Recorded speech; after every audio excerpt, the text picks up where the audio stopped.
Modern man no longer needs a master.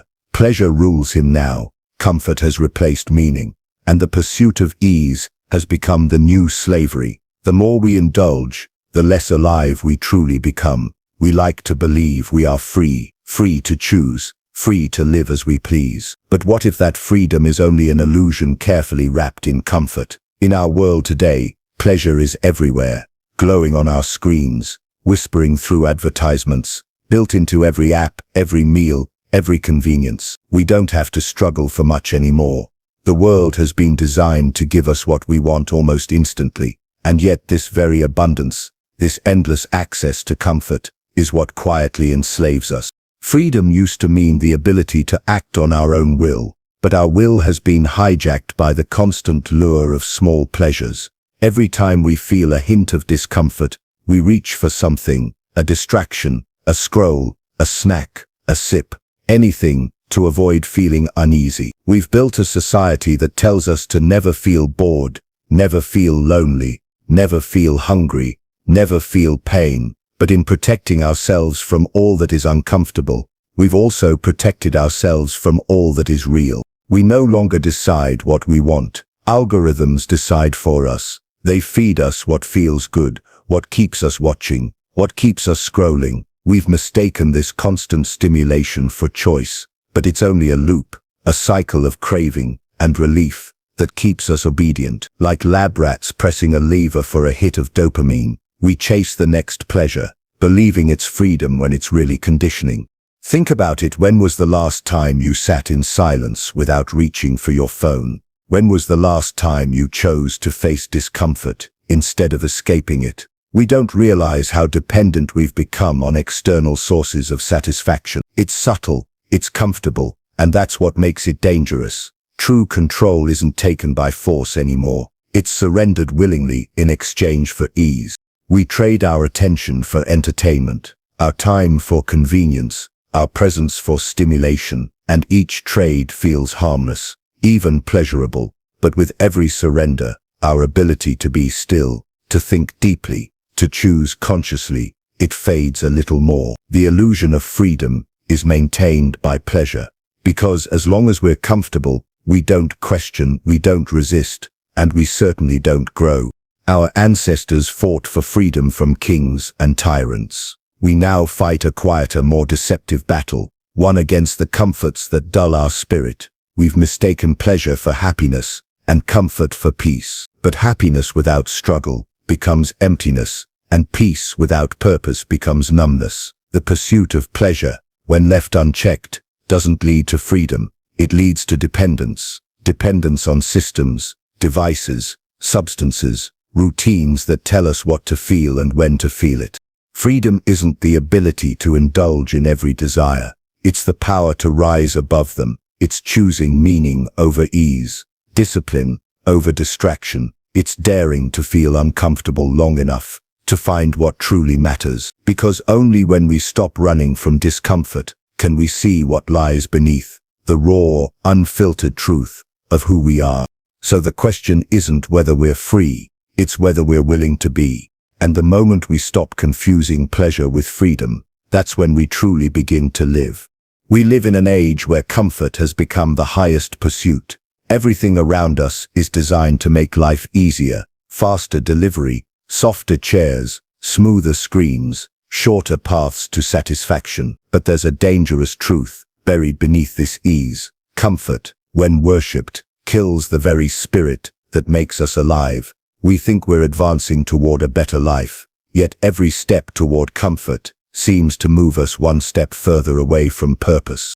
The human soul was not made to live in constant ease. Growth has always demanded struggle, the mountain to climb, the storm to endure, the weight to carry. But when we remove every challenge, when we cushion every fall and silence every discomfort, we also silence the call within us to rise. Comfort does not inspire greatness, it numbs the need for it. And the tragedy of our time is that we have mistaken the numbing of pain for the presence of peace. There was a time when discomfort pushed us toward progress, when hunger drove innovation, when hardship strengthened faith, when effort built character, Now we run from anything that asks for effort. We want the reward without the journey, the result without the sacrifice, the joy without the struggle. We are so afraid of feeling uncomfortable that we avoid the very things that could free us. We seek pleasure to escape pain, but in doing so, we lose the ability to feel either deeply. Comfort is seductive. It whispers to us that we deserve to rest, that we've earned an easier way, that struggle is unnecessary in a modern world. But what it really does is lull us into sleep, while our potential decays. The body grows weak when it's never tested. The mind dulls when it's never challenged. The spirit fades when it's never called to rise above. Slowly, quietly, comfort transforms from a blessing into a cage, one padded, pleasant, and impossible to notice until it's too late. Look around and you'll see it everywhere. People filled with things but empty inside, endlessly entertained, yet deeply restless. We are overstimulated and underfulfilled, constantly chasing small comforts that never truly satisfy. We scroll, we consume, we distract, all in the name of rest. But real rest can only exist after real effort. Without struggle, there is no satisfaction, only sedation.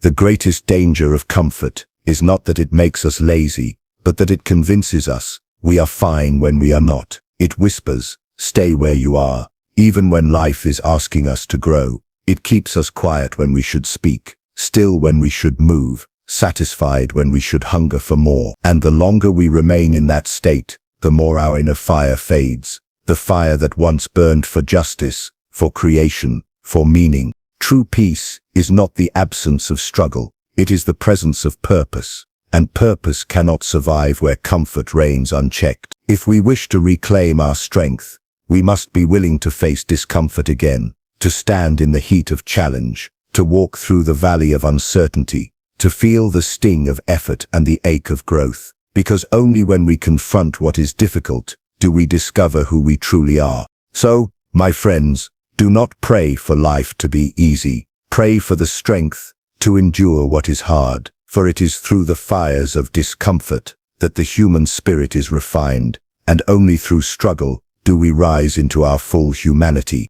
Comfort may feel safe, but it is in discomfort that life truly begins. There was a time when the chains of slavery were made of iron. Today they are made of pleasure. They shimmer with brightness. They hum with convenience. And they keep us bound not by force but by desire. We live in an age where our emotions are no longer our own, where invisible hands pull the strings of our cravings. Every notification, every advertisement, every little red dot glowing on our screens, they all whisper the same promise. You'll feel good if you just give in. But every time we give in, the chains tighten just a little more. The modern world has mastered the science of desire. It knows exactly how to keep us chasing, always reaching for one more taste of pleasure. Every scroll, every click, every moment of instant satisfaction triggers a small burst of dopamine, a chemical reward that tells the brain, yes, do that again, and we do,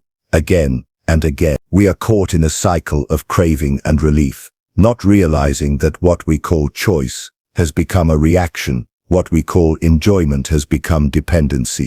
We think we're living freely, but we're not choosing anymore. We're being guided, quietly, skillfully, profitably, toward what others want us to want. We consume, not because we need, but because we've been taught to need. And the cruel irony is that the more we seek pleasure, the less joy we actually feel. The constant stimulation dulls our senses. It takes more and more to feel anything at all. We become restless when things are still, anxious when life is quiet, bored when it's peaceful. We've been conditioned to need noise, to crave distraction, to fear silence, because silence might make us see the emptiness behind all this chasing. Our minds are no longer places of rest. They are marketplaces of temptation. We are surrounded by things that promise happiness, yet none deliver it for long. The momentary rush fades, leaving behind a quiet hunger for more. And so we scroll, we binge, we buy, feeding the very system that feeds on our attention. The world doesn't need to control us with laws or chains anymore.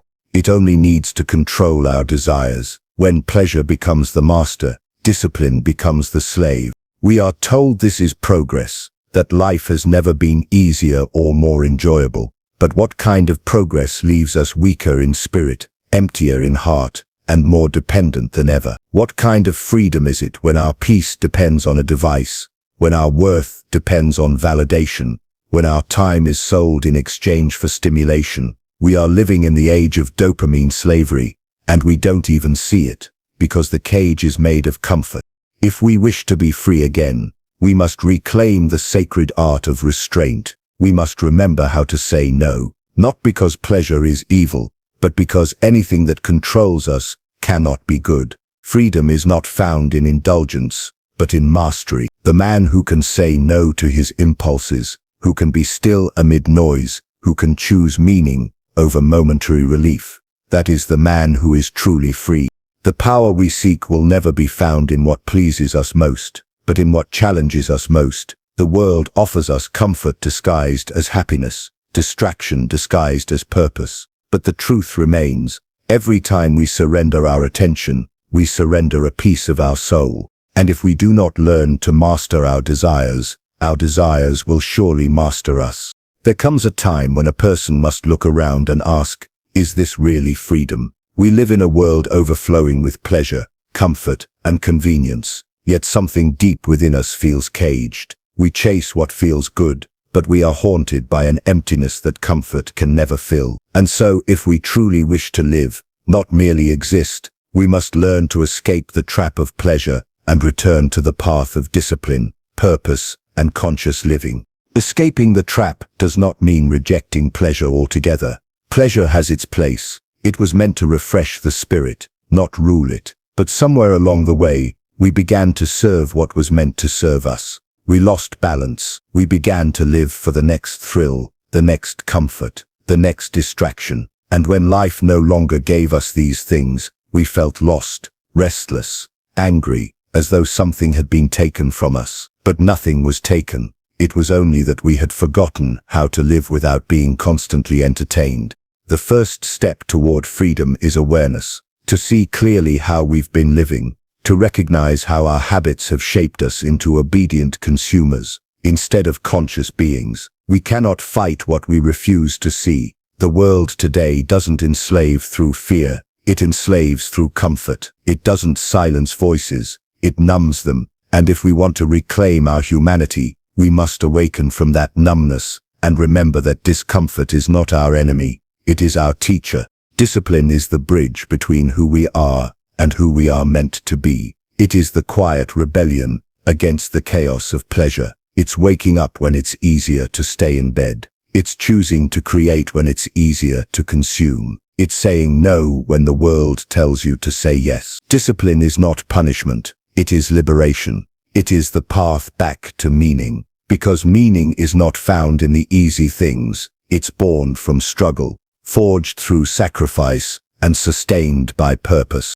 The modern world tells us that to live well, we must avoid pain, avoid challenge, avoid effort. But the truth is the opposite. A life without struggle is a life without depth. Growth cannot happen in comfort. Strength cannot be built in ease. The soul does not awaken on the soft couch of pleasure. It awakens in the fire of resistance. Every time we choose what's hard over what's easy, what's right over what's convenient, we break one link in the chain that binds us. To live consciously means to take back our attention, our time, our thoughts. It means to ask ourselves, why am I doing this? Who am I becoming because of it? The greatest act of freedom is awareness. Awareness of what we consume, how we react, what we worship. For every time we act without awareness, we drift a little further from ourselves.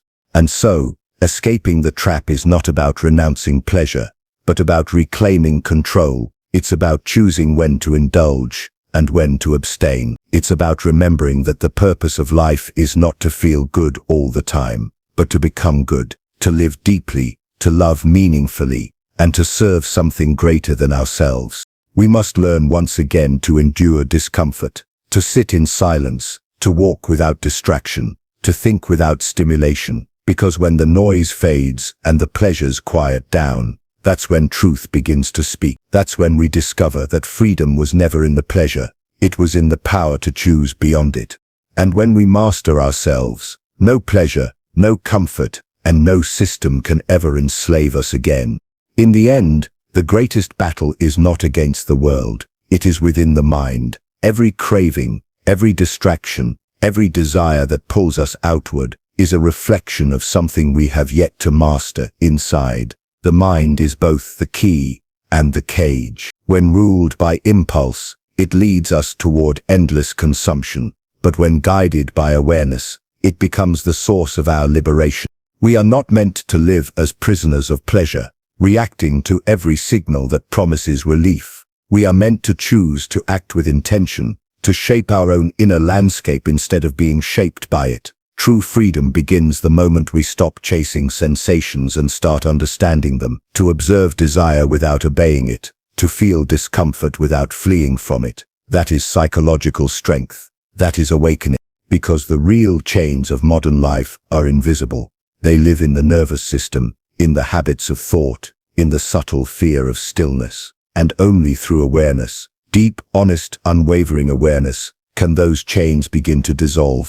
So let us not seek a life of constant comfort, but a mind that is no longer ruled by it. Let us rise above the illusions that pleasure paints and see clearly what lies beyond, the quiet power of self-mastery, the peace that comes not from escape, but from understanding. For the mind that conquers itself, no world can enslave.